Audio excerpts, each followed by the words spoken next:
Hey, wouldn't this be a quick unboxing here of the new iPhone 16 Pro Max? This one will be in black. We've also done a white one, and then we've also done a natural titanium regular Pro, not the Pro Max. We'll come back to this in just a second here. So in the box, you also get this nice cord, and then you also get a little bit of paperwork. Other than that, there's not a whole lot in the box. This is, again, the black. In this lighting, it actually looks almost more gray, right? Charcoal colored. Yeah, not a bad color. I think my favorite so far is the white. So, of course, we have power button. We have our camera button. Weird marks on this one.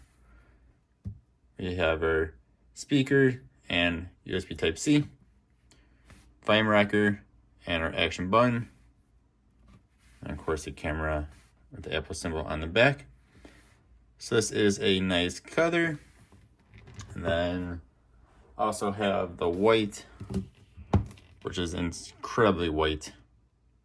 Pure white. You guys let me know what you think. Thanks for watching. Hope you have a good one. I'll see you next time. Goodbye.